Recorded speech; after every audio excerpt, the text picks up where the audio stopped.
Christmas time has finally arrived. Everywhere there's a busy bustle. It's being decorated and crafted what can be. A few more days and baby Christ is there. Many packages from home are arriving despite the mediocre supply situation at the front. I receive mail from home, warm clothing and delicious treats are in the package. Also, of course, something high-proof for the Christmas evening. At home everything seems to be all right. And of the misery here by the Volga, the loved ones at home don't hear too much. We are still pretty lucky that we didn't get tossed into the maelstrom of the fighting there. It's looking dim, but here we also have problems. The front line is heavily pressured and the Russian is trying to find soft spots everywhere. Meanwhile, the unused crews are being assembled into infantry units and assigned to companies on foot. I had hoped to be able to continue working in the tank workshop, but now I also landed in the army-booted fire brigade. We are being deployed as mobile infantry in focus points and are securing breakthroughs or dispatched to tanks as escort infantry. That's not nice. I miss my tank and my crew. In this case, Hermann got hit at the right time. He didn't like marching anyway. The Christmas celebration occurs without any offensive operations by the Russians. Maybe they are also celebrating Christmas a little bit. We have set up a small dinner with a platoon and everyone surpassed themselves with organized food and drinks. But then we don't really indulge too much, for if the Russian appears, we can't be standing by our rifle drunk. Waking up at Christmas Day with a slight hangover, there's already an alarm again. The Russian is attacking in 3 locations simultaneously and is threatening to overrun our cornerstone of the defensive position. Therefore, everyone who can run is being thrown onto the vehicles and to the front in the cold. Inside my armored personnel carrier are several anti-tank rifles. Therefore, I asked the lieutenant whether I should take one. After all, I am familiar with the enemy tanks and do know where to shoot. Quickly, 3 groups of 2 men each are assembled and employed a mobile tank defense unit. We can already hear the battle noise and prepare ourselves for the worst. The Russian is pressuring our support base. There we still do have some anti-tank guns and tanks, but the opponent is pushing hard. Just in time we arrive for support. I, together with my gunners, am ordered to the right flank. This is not good tank terrain, therefore no anti-tank gun is positioned there. We coordinate with the other infantry soldiers and are assigned our own fire sector by an old master sergeant who has a long scar on his face. He instills in use that no track must be allowed to pass here, otherwise the combat post was done for. We go into position and wait. From the left more and more combat noise emerges, but near us everything remains quiet. Some Russian infantry are feeding forward. A few bursts from the machine gun quickly make them realize that here there's no getting through. Half an hour later they reappear. This time they've brought a T-34 along. Well, then get at it. With 3 anti-tank rifles we engage, but neither the track gets knocked off nor are we able to penetrate the armor. I aim carefully and try to hit the hatches or the main gun. In vain, none of us succeeded in stopping it. With the machine gun, the Russian infantry is driven off, yet the tank keeps rolling forward by itself. We keep shooting, but slowly the ammunition is getting scarce. Suddenly my gunner jumps up and grabs 2 mines. Like the devil, he races toward the tank, which is digging itself not even 80 meters away through the terrain, and thus is although somewhat distracted. We cover our men as well as we can. Finally, he is close and throws the mines in front of the tracks. The tank keeps rolling. The comrade jumps into a small ditch. Not a second too soon. The tracks reach the first mine, and with a loud bang, the track is shattered into 1,000 pieces. The track is gone, the tank turning. It is not out of commission though. The main gun aims at us and fires. Now it's our turn. With the anti-tank rifles, we aim between the track and the upper plate. Shot after shot is launched at the tank, and then the shelling finally shows effect. The tank shoots no more. Another 2 shots, the tank is starting to smoke. 2 Russians bail out and want to run. Exactly at that time, my gunner gets out from the ditch and shoots down both the Russians with his pistol. Ducked down, jumping like a rabbit, he returns covered in sweat and, with a final leap, lands inside our foxhole. The others pat him on the shoulder. That was a brave attack. I congratulate him. He's happy about the praise.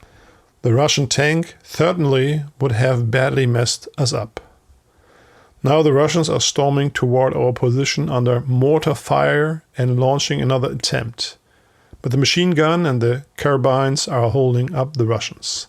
The momentum of attack subsides and gets quiet again. A first lieutenant inquires about the smoking T-34 in front of our position. A master sergeant tells about our speedy tank destroyer. And already the gunner gets the nickname Rabbit, not too far-fetched with the name Hans. Congratulations are shouted out. I believe there will be more to come. In the evening, we are back and are hoping that things remain quiet for now. Wrong again. On the day after Christmas, we have to go again. I receive a machine gun. My tank gunner becomes my second rifleman. This time it's another breakthrough. Again, everything is brought forward. The Russian came so fast that he was able to size a field kitchen which had just been on the way to a forward support base. Only 2 men had been able to escape and report where the Russian is located. So at it again. In no time, with our armored personal carrier, we make contact with the enemy.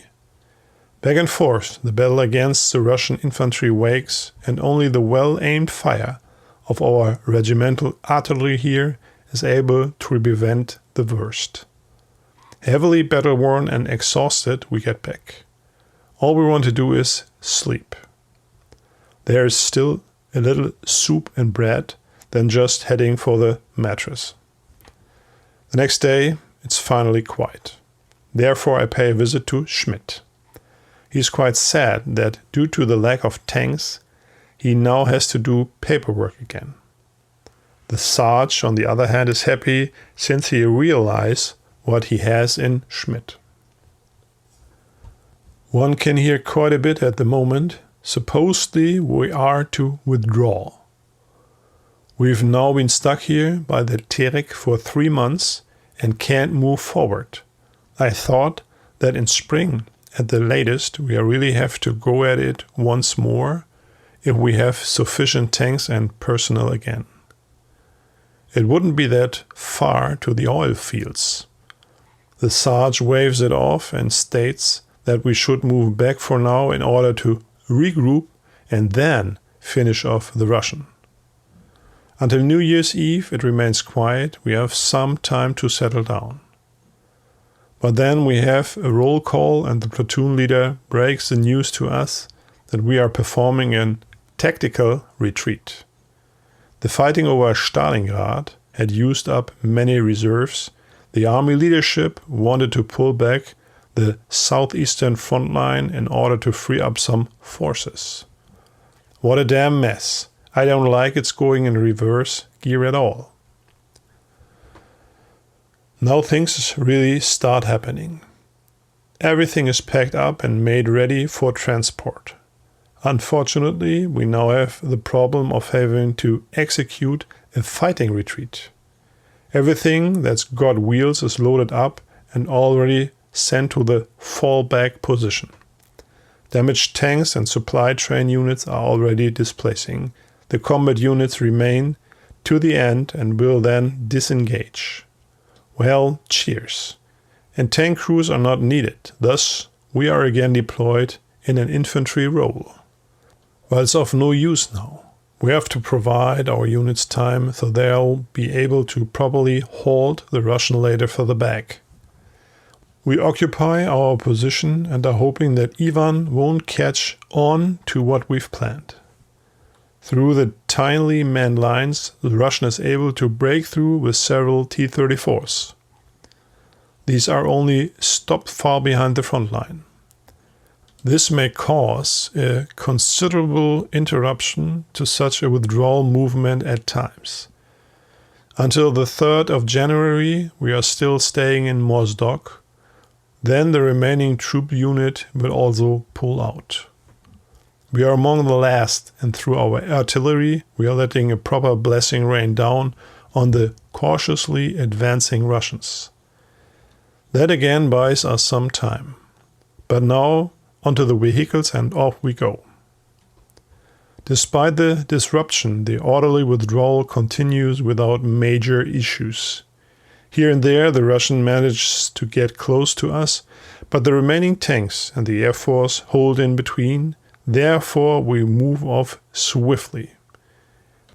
It's going into the direction of Alexandrovsky. There we are settled in for now.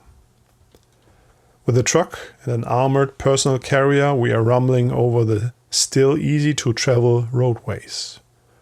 I'm also sitting in the truck. We huddle together so the cold won't get through. I'm glad about the warm clothes from home. Scarf and mittens are keeping me nice and warm, even though it's quite drafty through the tarp.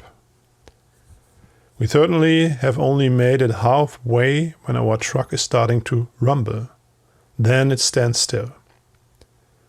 Despite it, we look at one another and open up the rear cover. The driver is ranting and kicking against the front tire, flat as a pancake. Well, that's just what we needed. No spare tire on board, yet we have to get this thing back to a drivable condition somehow. The other vehicles are far ahead of us. We can only hope that we weren't the last. The tire is taken off, but we have no possibility to patch it.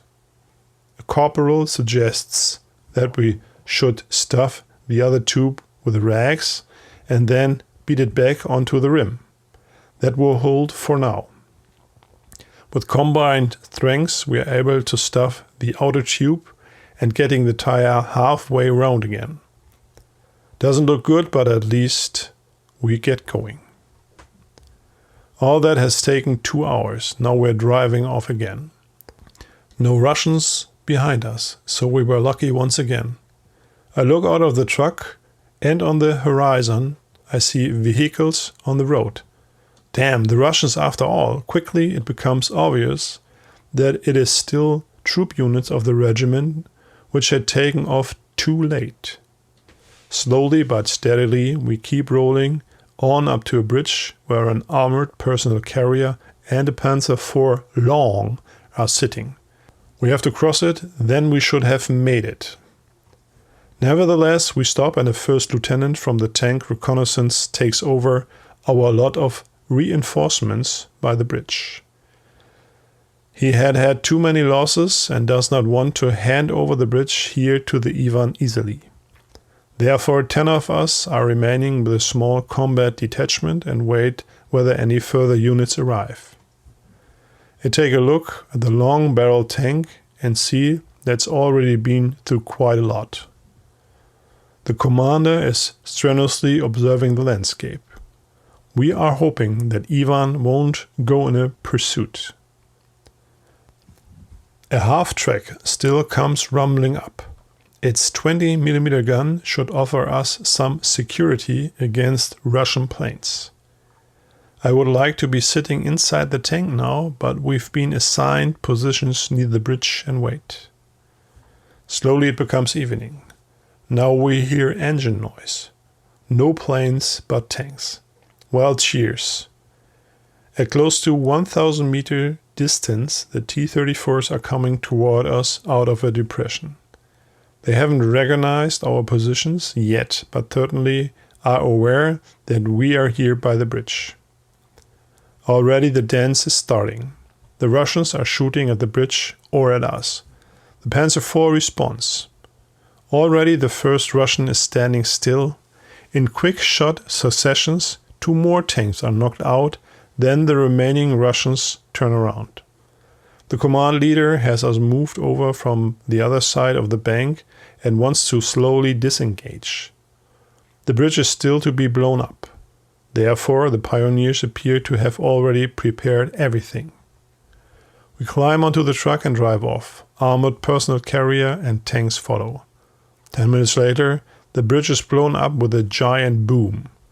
That should halt the Russians for now.